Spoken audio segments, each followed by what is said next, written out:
The music was still playing when I realized my life was about to split in half. I was standing under the fairy lights, champagne glass in hand, smiling for a photo I didn't want to be in. My mom had that bright, performative smile, the one that only comes out for other people's cameras. Then she said it, loud enough for the whole table to hear. "We're passing the apartment his parents gave you. Over to your sister." For a second I thought I'd misheard. The laughter that followed was soft, cruel, the kind that only families know how to make sound harmless. My sister leaned forward, her diamond earrings catching the light. "Relax, it's just an apartment," she giggled.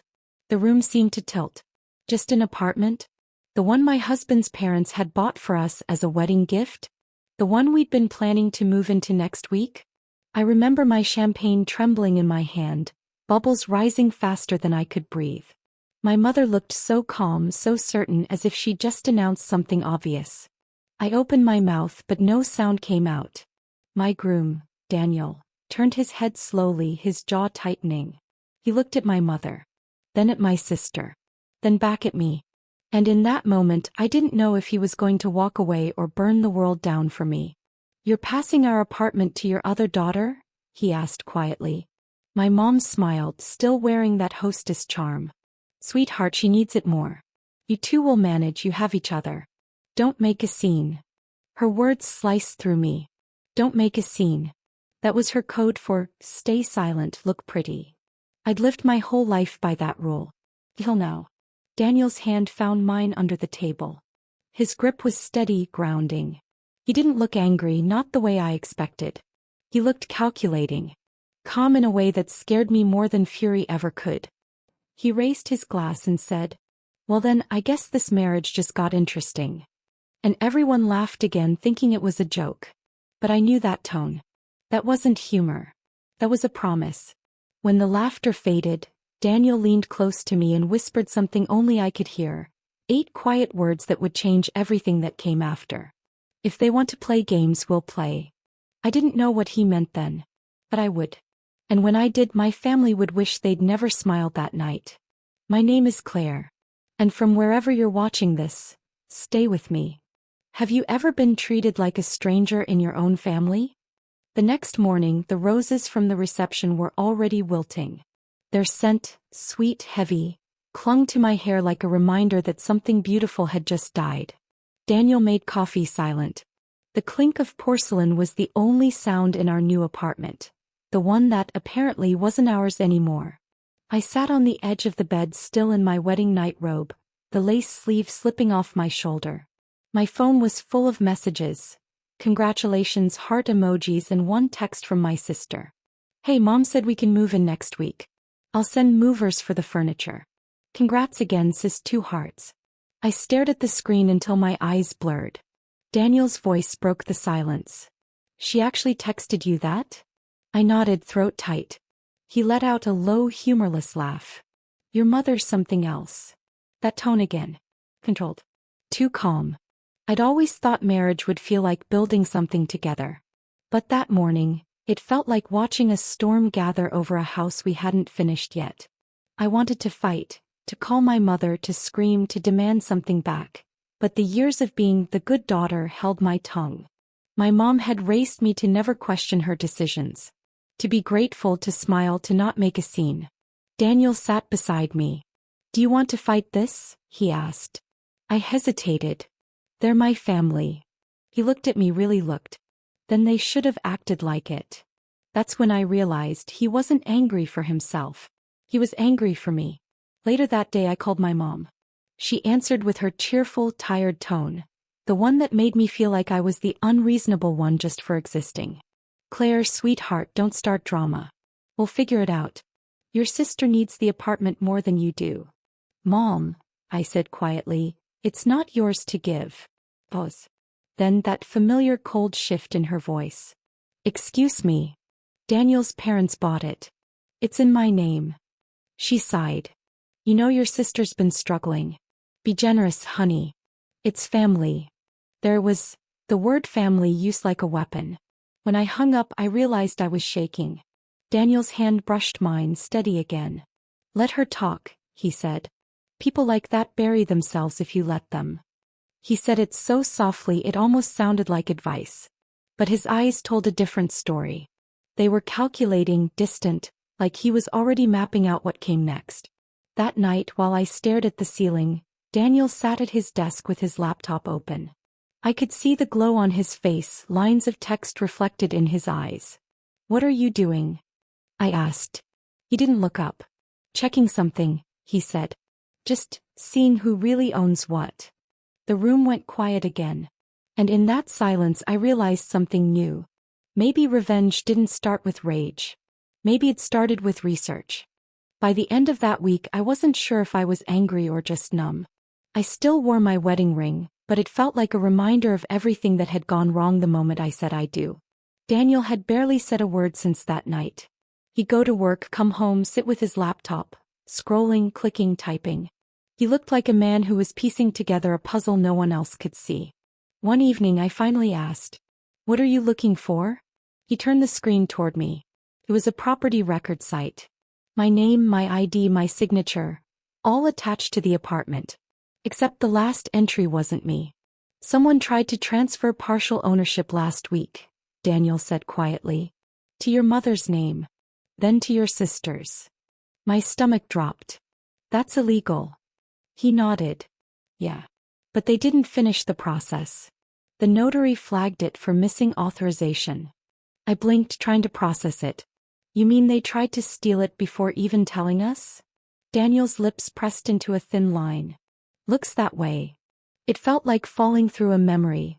All the times my mom had handled my documents, offered to help with the paperwork, told me not to worry about the details.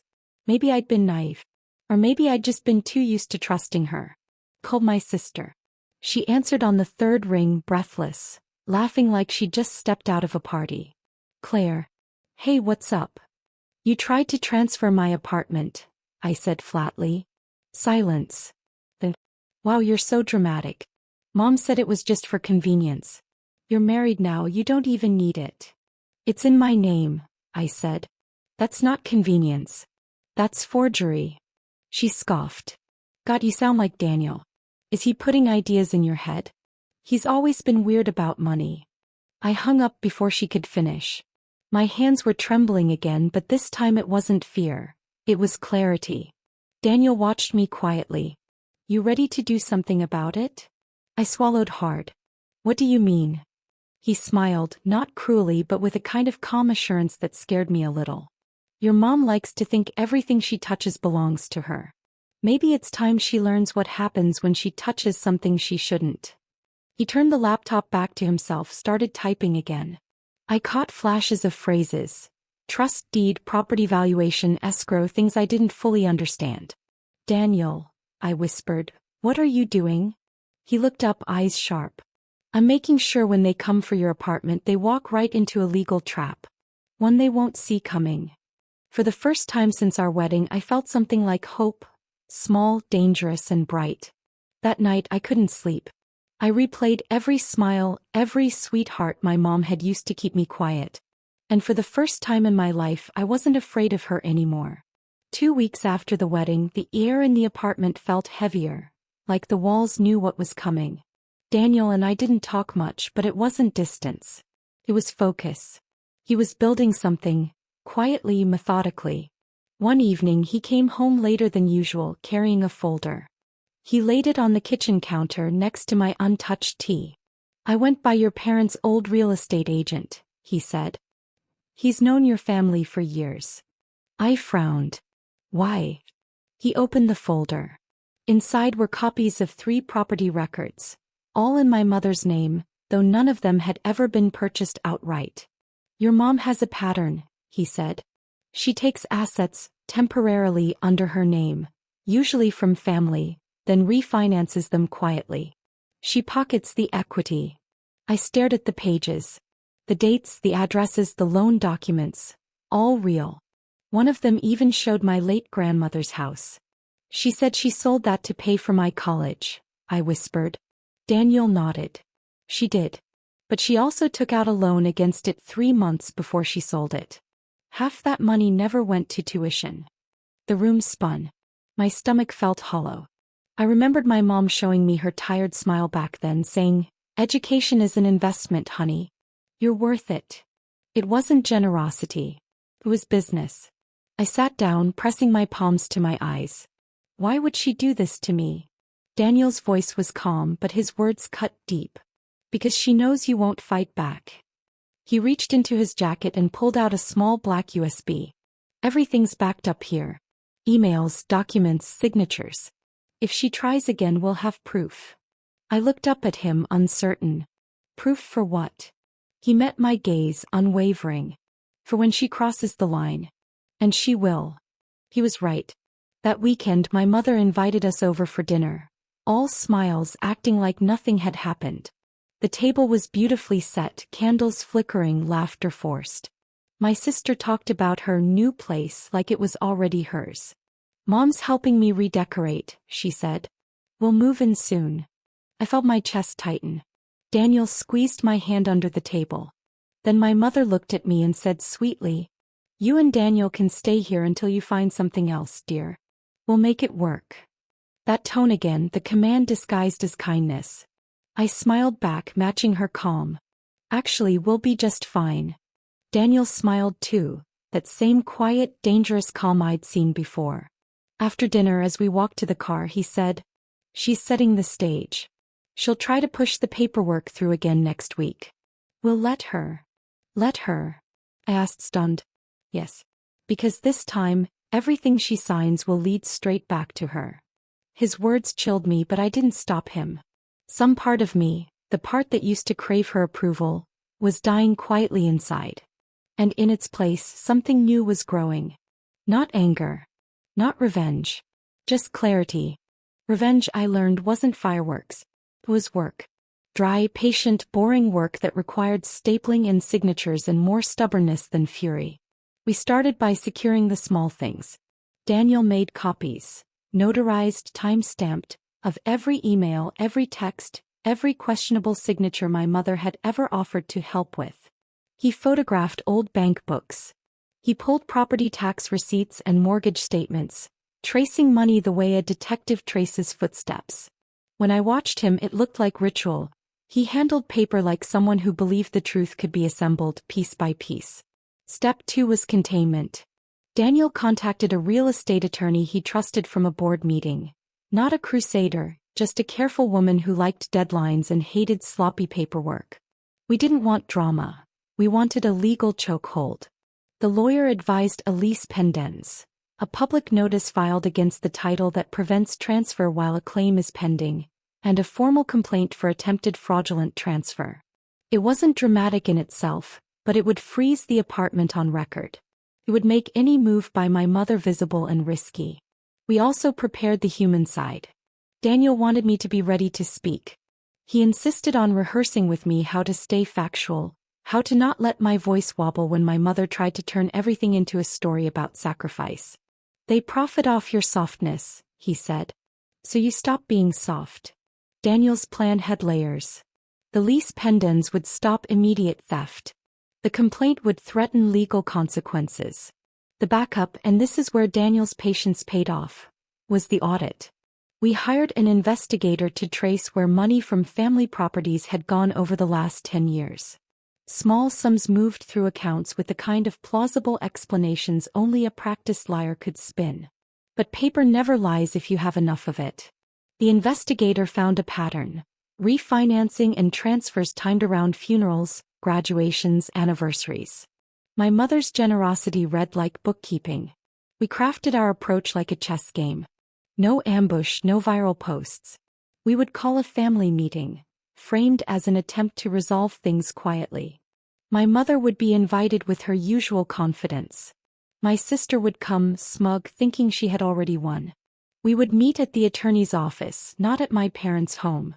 Neutral turf, witnesses, and a stenographer if it came to that. The week before the meeting we served certified notices. One to my mother, one to my sister, detailing the claims and offering them a chance to return the apartment to its rightful ownership and account for the funds.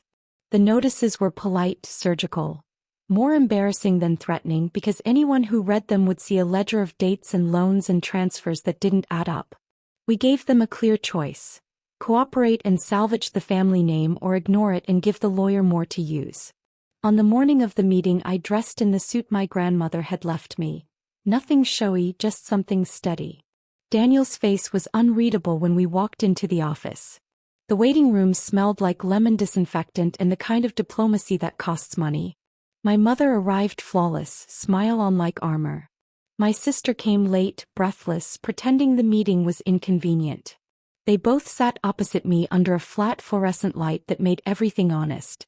The attorney closed the door, unclipped a folder, and looked at my mother with nothing but professional calm.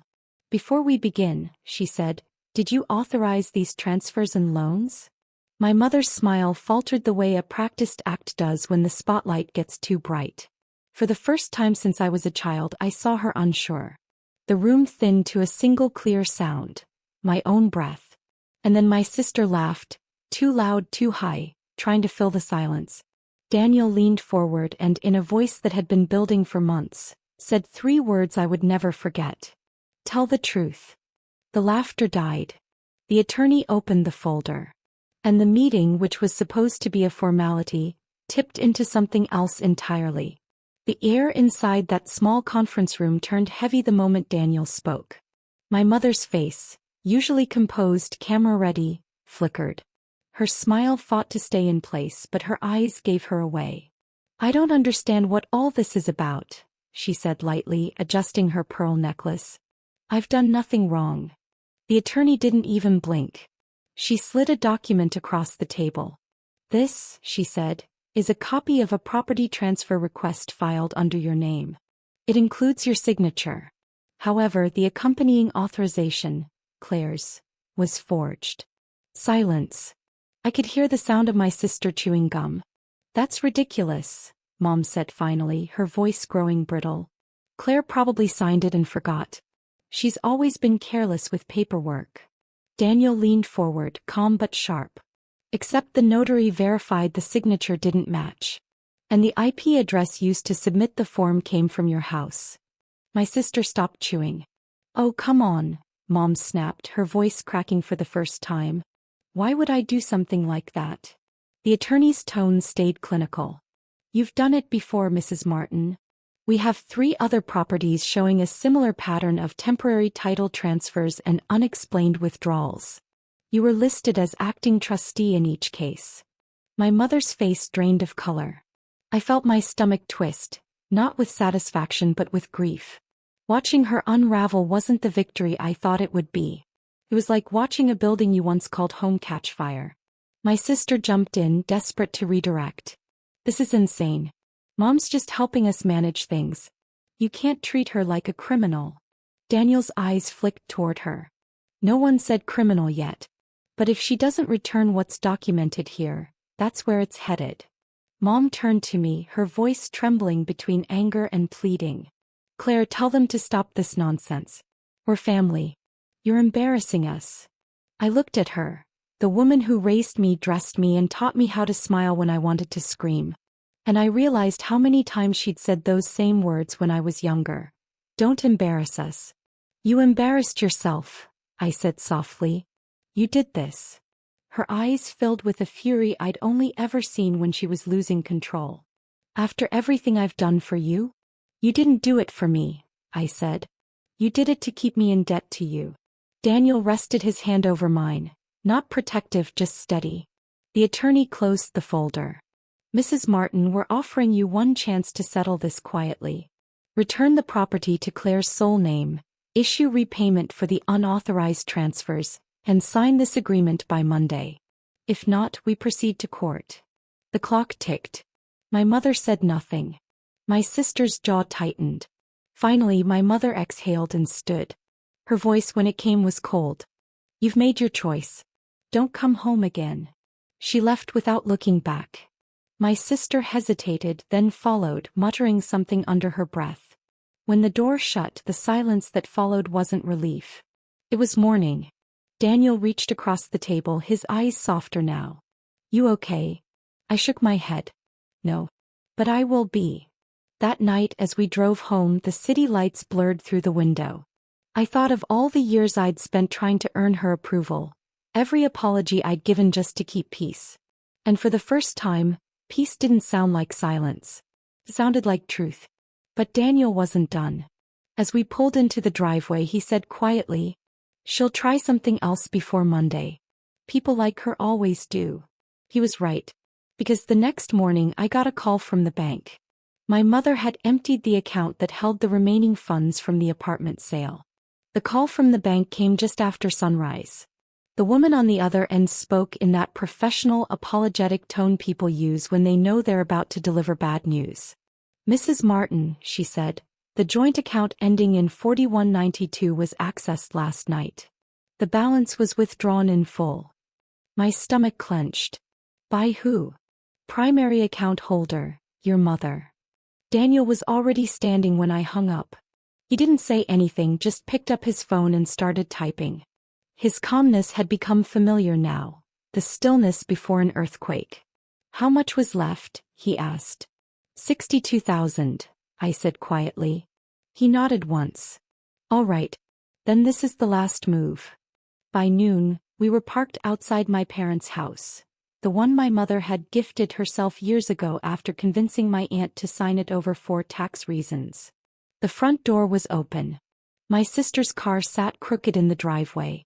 The same house where I'd once learned to walk, to speak, to apologize for existing. Daniel placed a folder on the dashboard. "I filed the injunction this morning," he said. "She can't touch a cent without answering for it." I hesitated. "Do you think she even cares?" He looked at me then, not with pity but with understanding. "People like her don't care until the story changes. You've always been her scapegoat. Today you become her consequence." I got out of the car. My heart felt like glass. Inside, my mother was in the living room, pacing with her phone pressed to her ear. My sister sat on the couch, eyes red, mascara smudged. When she saw me, she groaned. "Oh great. You're here to play victim again." I ignored her. "Mom," I said, "we need to talk." She ended her call and turned to me with that tired, theatrical expression she used when she wanted to seem wounded. "Claire, enough of this drama. You've humiliated the family.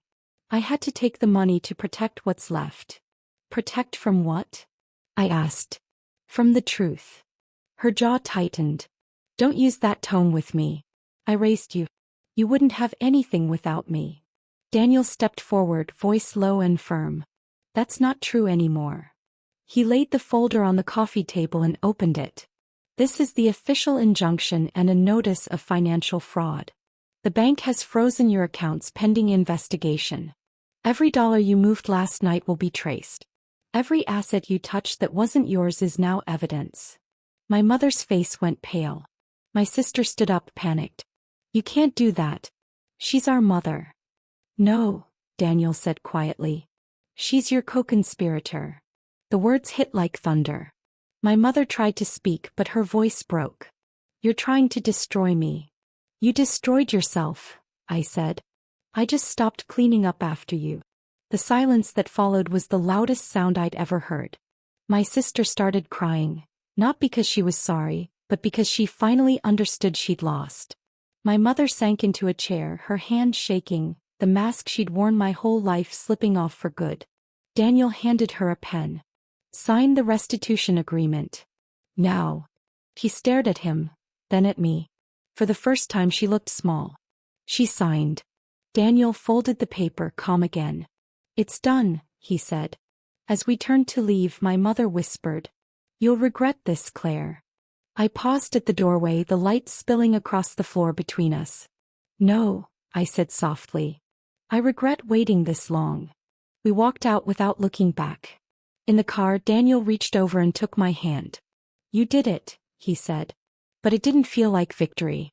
It felt like something heavier, closure with splinters still stuck under the skin.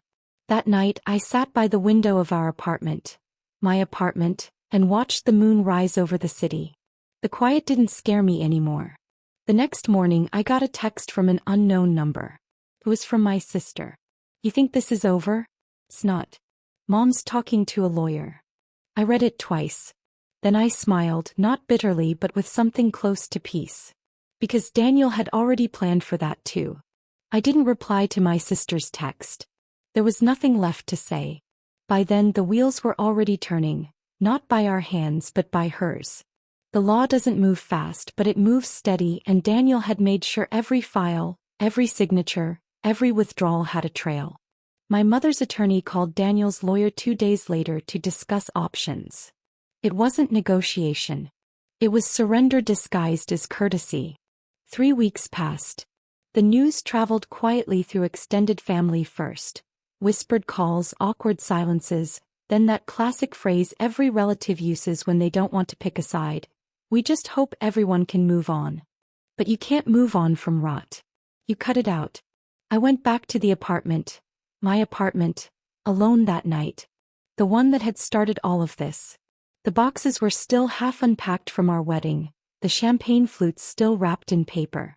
I sat on the floor in the middle of the empty living room and let the silence settle. For the first time it didn't feel like loss. It felt like mine. Daniel came home late as usual. He looked tired but content. "It's done," he said simply. "The funds are back in your account. The title is clean. And your mother signed a non-disclosure clause this morning." I blinked. A non-disclosure? "She can't talk about the case publicly or she forfeits what little's left of her savings," he said. "It's not revenge. It's protection." I nodded slowly. It was strange, after months of anxiety and rage, to realize that revenge didn't always look like a fight. Sometimes it looked like peace written into a contract. That weekend I visited the house I grew up in one last time. I didn't go inside. I just stood at the gate, the one my father built before he left. The curtains were drawn. My mother was home. I thought about all the things I could say. "You broke me. You taught me to shrink. You made me forget that love wasn't something you had to earn." But I didn't say anything. I just whispered, "Goodbye," to the version of me who used to live there. Then I walked away.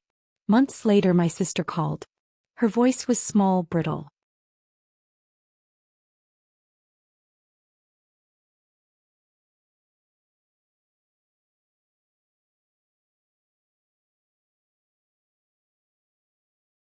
"Mom's selling the house," she said.